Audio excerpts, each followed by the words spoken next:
الرحمن الرحیم۔ تمام بہن بھائی آپ دنیا کے کسی بھی کونے میں ہیں، میری طرف سے السلام علیکم۔ آپ دیکھ رہے ہیں پروگرام ہونا کیا چاہیے، عوامی اسمبلی ہے یہ، میں آپ کا ہوسٹ چودھری اعجاز۔ آج دو چیزوں پہ ہم بحث کریں گے۔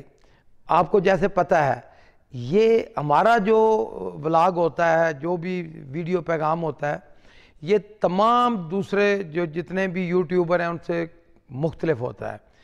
ہم پازیٹیو بات کرتے ہیں، حقائق آپ کے سامنے رکھتے ہیں، اور آخر میں آپ لوگوں کو بھی دعوت دیتے ہیں اور یہ سجیشن بھی دیتے ہیں کہ ہونا کیا چاہیے۔ تو آج دو ٹاپک ہیں، ایک اوورسیز پاکستانی، جیسے آپ کو پتہ ہے کہ بہت سارے لوگ بار بار جو ہے نا وہ اس کے اوپر مجھے پش کرتے ہیں، بلکہ فون کرتے ہیں سارے۔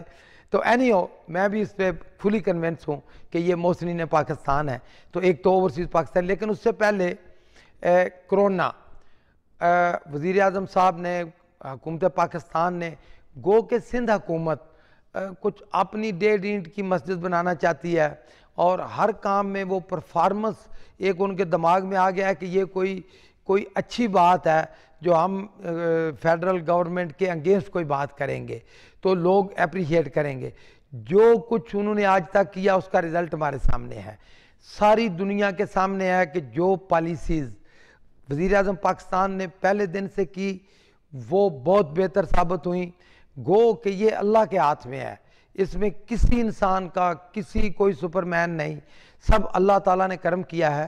اب جو حالات جس طرف ہیں، ویسے بھی میں تو پہلے دن سے کہہ رہا ہوں کہ 15 رمضان کے بعد آپ جو کچھ کر لیں عوام باہر نکل آئے گی، کیونکہ لوگوں کے حالات اس جگہ پہ پہنچ گئے ہیں۔ اور بے شک ہمیں فخر ہے کہ وزیر اعظم کا دل عوام کے ساتھ دھڑکتا ہے، اور مجھے تو اس لیے بھی فخر ہے کہ میں واحد ایم این اے تھا جس نے ریزائن کیا اسمبلی سے، اور وزیر اعظم اس وقت اپوزیشن میں تھے عمران خان، میں نے تحریک انصاف کا ساتھ دینے کا فیصلہ کیا، اس لیے بھی میرا ضمیر مطمئن ہے۔ تو ہم کرونا کی بات کر رہے تھے، تو دیکھیں جو بات میں نے پہلے دن کی، آپ اس میں میرا ویڈیو نکال لیں، یہ دیکھیں یہ کرونا ختم ہونے والا نہیں، یہ آپ کلیئر اپنے ذہن میں رکھیں کہ کوئی کہے کہ یہ اس طرح ہے جیسے فلو ہے، اور اس کی اہمیت فلو جیسی ہوگی، 2 سال 3 سال یہ ایسے چلے گا۔ اللہ کے فضل و کرم سے پاکستان اس کرائسس سے نکل آیا ہے۔ احتیاط پھر کریں، حکومت کہہ رہی ہے احتیاط کریں، ڈاکٹرز قابل احترام ہے، کہہ رہے ہیں احتیاط کریں، ہمارے بچوں کا، آپ کا، سب کا خیال وہ کر رہے ہیں کہ احتیاط کریں۔ اب جو لاک ڈاؤن ہے یہ سمجھیں کہ ختم ہے، لیکن ایک چیز میں وزیر اعظم صاحب کو کہوں گا، اور آپ سب لوگ بھی جو سوشل میڈیا میں ہیں، دیکھیں اب زمانہ سوشل میڈیا کا شروع ہو گیا ہے۔ جو ڈیجیٹل میڈیا تھا، ٹی وی سکرین، یہ اب 10-20% پہ آ گئی ہیں۔ یہ آپ ریکارڈ پہ رکھیں، گو کہ لوگ تسلیم نہیں کریں گے ابھی، لیکن یہ وقت آ گیا ہے۔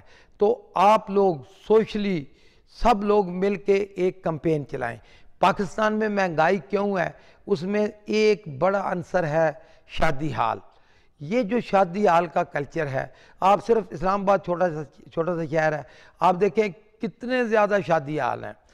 پورا اسلام آباد جتنا کھاتا ہے نا اس سے زیادہ شادی ہال ضائع کر دیتے ہیں۔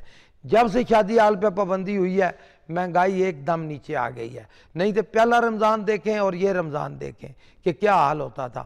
ابھی بہت سارے شرپسند ذخیرہ اندوزوں نے بہت بڑی گناونی سازشیں کی کہ مہنگائی بڑھائیں اور وزیر اعظم کو بدنام کریں۔ یہ بڑا، اور کچھ لوگ باہر کے ملکوں سے آئے کہ بھائی ہم جا کے یہاں لاشیں ہوں گی یا خون خرابہ ہوگا یا بد امنی ہوگی، کیونکہ یہ جو مہنگائی قابو میں نہیں رہے گی، یہ ہمیں موقع ہے ہمارے لیے۔ لیکن دیکھیں اللہ نے ان کی ساری تدبیریں الٹ کر دیں۔ آپ دیکھیں کہ کس طرح پچھلا رمضان دیکھیں، یہ رمضان دیکھیں، اللہ کے فضل و کرم سے مہنگائی، جو یہ کرونا ہے اس نے مہنگائی کو کھایا ہے۔ پاکستانیوں کے لیے انشاءاللہ یہ رحمت ثابت ہوگا۔ اب ہونا کیا چاہیے کرونا کے بارے میں کہ وزیر اعظم صاحب یا ہم سب مل کے حکومت کو کہیں کہ ٹرانسپورٹ کھولیں، پہیہ چلنا چاہیے۔ بڑی سیدھی سی بات ہے، پہیہ چلے گا معیشت چلے گی۔ دوسری بات، زراعت پہ وزیر اعظم صاحب آپ نے جو تاجر برادری ہے ان کو بڑی مراد دی ہیں، ٹھیکیداروں کو، کنسٹرکٹر کو، ریئل اسٹیٹ اونر کو، پراپرٹی غرض کے تمام جو ہمارے معاشرے کے تمام طبقات ہیں ان کو کے لیے آپ نے بڑا کام کیا ہے۔ کاشتکاروں کے لیے بھی بڑا پلان ہے، بہت کچھ ہے، لیکن میگا بجٹ، میگا پلان، ایک بڑا جو ہے منصوبہ آنا چاہیے کاشتکاروں کے لیے کہ ملک کی معیشت کی ہڈی آج بھی کاشتکار ہیں۔ میں اپنے دوسرے ٹاپک کی طرف آتا ہوں، کیونکہ اوورسیز پاکستانی ہمارے اس وقت مصیبت میں ہے، یہ محسنین پاکستان ہے۔ انشاءاللہ تعالی میری میٹنگ طے ہوئی ہے وزیر اعظم صاحب کے ساتھ فرائیڈے کو، تو آپ دیکھ لیں ایجنڈے میں یہ بات میں نے ریکویسٹ میں بھیجی ہے کہ اور سب سے اوپر اوورسیز پاکستانی، تو انشاءاللہ تعالی میں وزیر اعظم صاحب سے بھی ریکویسٹ کروں گا، اور میں تمام اوورسیز پاکستانی بھائیوں کو یہ کہتا ہوں کہ آپ سجیشن بھیجیں کہ کیا کیا کرنا چاہیے۔ آپ حکومت، آپ سمجھیں یہ آپ کی حکومت ہے، کیونکہ وزیر اعظم صاحب کا دل آپ کے ساتھ دھڑکتا ہے۔ میں لمبی بات نہیں کرتا کیونکہ آپ کو پتہ ہے مجھے، کیونکہ میں آپ کا بھائی ہوں، آپ کا نوکر ہوں، خادم ہوں، مجھے پتہ ہے آپ کے مسائل کیا ہیں، کیونکہ دن میں کم از کم 1000 سے زیادہ اوورسیز پاکستانیوں سے میں بات کرتا ہوں۔ تو آخری بات جو میں وزیر اعظم صاحب کو بھی کہوں گا اور میری ساری عوام سے یہ اپیل ہے، جو کوئی میری بات سن رہا ہے، ہمیں یہ ٹرینڈ بنانا ہے ٹویٹر پہ، سوشل میڈیا پہ، فیس بک پہ، واٹس ایپ گروپس میں، کہ وزیر اعظم صاحب جو ترقی پذیر ممالک ہیں، صرف پاکستان نہیں، تمام غریب ممالک کو لیڈ کریں۔ آپ دیکھیں اس وقت وہ کہتے ہیں نا پنجابی میں، ساری گلیاں ساری بیلیاں پہیاں نے، اس وقت صرف اور صرف اگر کوئی قدآور شخصیت ہے پوری تھرڈ ورلڈ میں، پوری ترقی پذیر دنیا میں، وہ ہے عمران خان۔ عمران خان کو دنیا جانتی ہے۔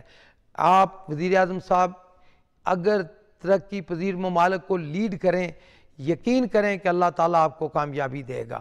آپ کا ریکارڈ ایسا ہے، ہمیں پوری پاکستانی قوم کو فخر ہے، اور پوری تھرڈ ورلڈ کی عوام آپ کی طرف دیکھ رہی ہے۔ اور دوسرا، میں تھوڑی سی جو مجھے بھی ڈس اپوائنٹمنٹ ہوئی ہے، گو کہ آپ بڑا اچھا کام گورنمنٹ کر رہی ہے، ذخیرہ اندوزوں کے گرد شکنجہ تنگ ہے، چینی آٹا چور جو ہیں ان کے خلاف حکومت بڑا سخت اقدامات کر رہی ہے، اور آٹا چوروں کا جب آئے گا سکینڈل تو یہ بہت بڑا سکینڈل ہوگا۔ لیکن میں چاہتا ہوں کہ یہ چھوٹے چھوٹے چور ہیں، اصل چور جو ہیں، اصل پاکستان کے دشمن، بلکہ انڈیا جیسے دشمن پاکستان کے اگر کوئی ہیں تو وہ ہیں یہ آئی پی پیز، یہ مہنگی بجلی پیدا کرنے والے، یہ جنہوں نے کارخانوں کے نام پہ جنریٹر لگائے ہوئے ہیں۔ آپ ان کے گرد شکنجہ تیز کریں۔ ایک آدمی نے 50 ارب لگائے، 500 ارب کما لیا، اور ابھی بھی عوام کا خون نچوڑ رہا ہے۔ اور چلیں جو اس نے کما لیا اگر وہ بھی مان لیں ٹھیک ہے، لیکن یہ ختم ہونے والی بات نہیں ہے۔ مہنگی بجلی ہوگی، پاکستان اٹھ ہی نہیں سکتا، معیشت آگے بڑھ ہی نہیں سکتی۔ یہ میں کوئی ڈاکٹر نہیں، میں کوئی ایکسپرٹ نہیں، میں تو وہ بات کہہ رہا ہوں جو ساری دنیا کہہ رہی ہے، جو تجربہ ہے۔ اللہ تعالی ہم سب کا حامی و ناصر رہے۔ بہت مہربانی۔